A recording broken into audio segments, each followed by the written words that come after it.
Ce bulletin vous est présenté par Meubles Éco-Déco, une boutique unique en région où vous trouverez tout pour agrémenter votre décor. Une visite vaut 1000 mots.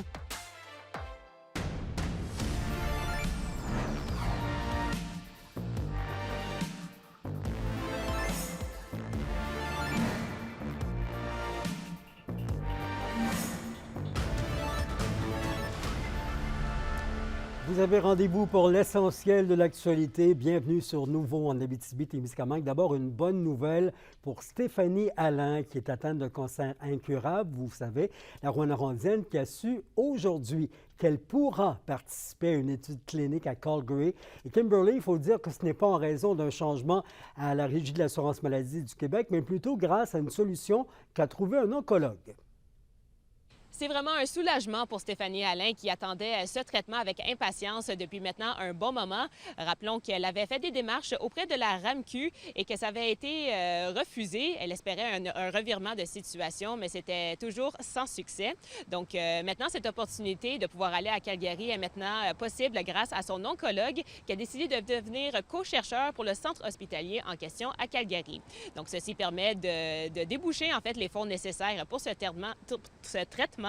Et ça permet également à Calgary de pouvoir avoir l'approbation du gouvernement du Québec. Et au courant de la journée, elle doit justement contacter les médecins en question qui va traiter son cas à Calgary.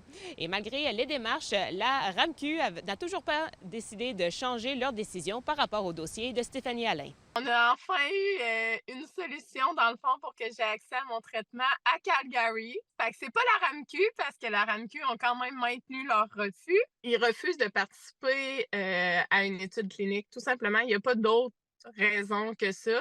C'est un traitement qui n'est pas encore reconnu, fait qu'ils l'assument pas. Elle m'a raconté aujourd'hui que cette chance d'une vie a été possible grâce au député Daniel Bernard et son oncologue qui ont travaillé d'arrache-pied pour permettre à Stéphanie Allain d'aller suivre ce traitement. Et en fait, sa date de départ reste à déterminer, mais dès qu'elle a le feu vert, oui, elle sera prête à partir. Donc, je vous laisse écouter Stéphanie qui nous donne plus de détails sur les traitements qu'elle va suivre à Calgary. Dans le fond, je vais recevoir, ça s'appelle CAR-T-Cell. Fait que dans le fond, il filtre mon sang, il ramasse une partie de globules blancs. Après ça, il les modifie pour les rendre aptes à trouver le cancer dans mon corps puis aller l'attaquer. Fait que après ça, il me les réinjecte. C'est que mes globules blancs, mon système immunitaire va venir attaquer le cancer. Fait que vaincre ce cancer-là, parce que moi, j'ai décidé que j'allais le vaincre.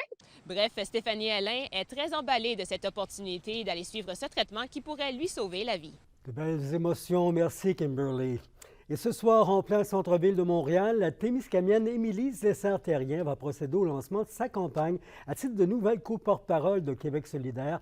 On relève de Manon Massé auprès de Gabrielle Nadeau-Dubois, seule candidate non élue à titre de parlementaire, l'ex-députée de Rouyn-Noranda-Témiscamingue, qui prône l'importance du non rural au Québec, croit que son statut d'extra-parlementaire l'avantage.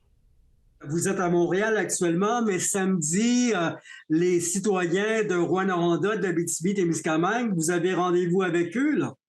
Oui, absolument. Donc, la grande mobilisation qui se poursuit dans le dossier de la qualité de l'air à Rouyn-Noranda, Maire au front, le groupe Arrêt, les différents groupes citoyens qui mettent de l'avant une grande mobilisation en fin de semaine à Rouyn-Noranda. Je serai dès l'heure pour la grande marche ce samedi pour le campement aussi solidaire là, dans le quartier Notre-Dame. Et ce soir, et vous êtes à Montréal, pas pour rien, c'est le lancement de la campagne pour choisir une co-porte-parole pour Québec solidaire. Dès demain, on va recevoir nos cahiers de signatures pour récolter les signatures là, nécessaires à l'officialisation de nos candidatures.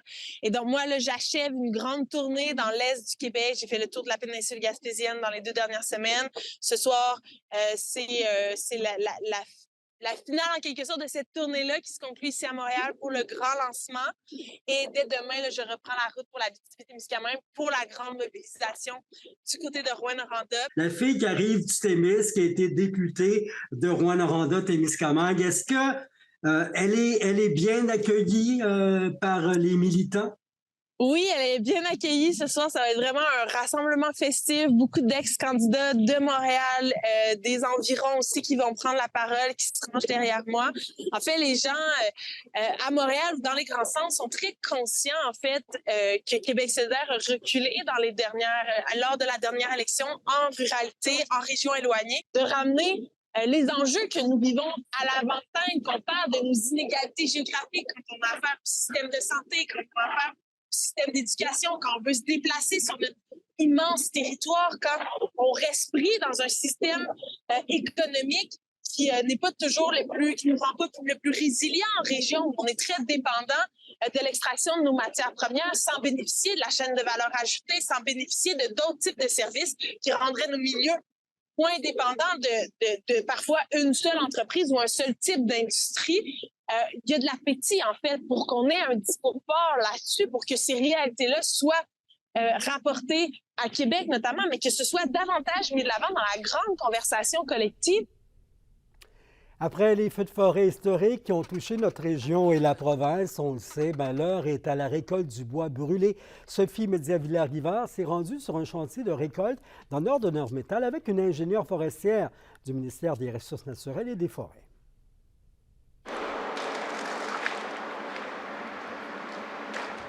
À peine quelques kilomètres au nord de Nord-Métal, le décor est surréel, hérissé de troncs noircis par le feu. On est dans un secteur qui est quand même passablement affecté au niveau du feu, là.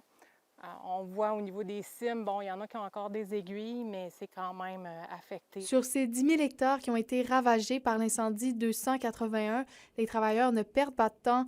L'heure est à la récolte du bois qui s'effectue selon un plan d'aménagement spécial conçu en à peine 3 semaines par le ministère des Ressources naturelles et des Forêts. Quand il y a un feu important qui est arrivé, on prépare le plan d'aménagement spécial. Donc, une description de l'événement, une description des forêts qui ont brûlé, aussi les volumes qui sont affectés, qui doivent être récoltés rapidement, et aussi des conditions spéciales d'aménagement. On y retrouve également les modalités de consultation des Premières Nations, consultation publique, toute essence, donc le peuplier et le résineux, le bouleau. On parle d'environ 430 000 mètres cubes de bois à récolter, là. Depuis la mi-juillet, les chantiers sont en cours. On procède à l'abattage et à la création de chemins forestiers pour faciliter le transport et éviter les villes. Certains critères inhérents au plan spécial doivent être respectés tout au long du processus. On analyse les images satellitaires pour voir c'était quoi l'étendue du feu, déterminer le contour exact du feu, puis de regarder, mais c'est quoi la sévérité à l'intérieur du périmètre du feu. Donc, il y a des endroits, comme on voit en arrière de moi, des endroits qui n'ont pas brûlé, donc ce qu'on appelle le vert. Tout ce qui est vert, qui n'est pas atteint par le feu, il ne sera pas récolté. Au niveau de ce qui a brûlé, il y a 30 qui va être maintenu là, dans le périmètre du feu. Question là, de maintien de biodiversité. La récolte est une course contre le longicorde noir, un insecte qui ravage le bois brûlé. Les retombées économiques du sillage en usine sont directement affectées. On voit ici qu'il a déjà commencé à dégrader là, le pin gris qui est brûlé. On voit un trou là, qui est ici, qui est juste ici. Puis on voit également là, la sciure au sol. Donc là, il y a déjà des œufs là, au niveau de l'arbre comme tel. Donc, ils vont creuser des tunnels. Et les chantiers devraient se poursuivre jusqu'en mars prochain. Les compagnies forestières s'attendent à effectuer entre 10 000 et 12 000 voyages de bois. Et selon les prévisions, le transport devrait commencer dès septembre. Sophie Média-Villard-Rivard, RNC Nouvelles, au nord de Nord-Métal. Ne vous gênez.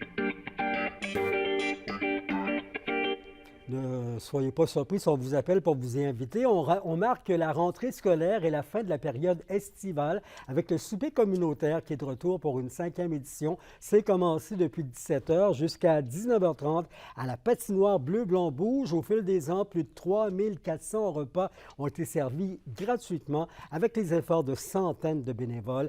Les organisateurs qui en recherchent encore pour les heures qui suivent. Là. On va servir des hot dogs avec de la salade. On va avoir quelques commanditaires qui vont s'occuper des desserts. Je pense que c'est un bel événement. On a toujours au moins 1200 personnes qui s'y présentent. Il ne faut pas oublier, après ça, les gens aiment rester parce qu'on va avoir Racine Carrée qui va nous faire de la belle musique à partir là, de 19h. Il y en a une qui ne pourra pas y être, c'est Kayla Overchuk, l'athlète rouennarandienne qui est partie pour la Roumanie ce matin. Une belle façon de célébrer ses 20 ans aujourd'hui, mais elle participera surtout au championnat mondial junior de dynamophilie. C'est les compétitions de powerlifting. D'ici au 3 septembre, ça a lieu. Elle compétitionne chez les 76 kilos.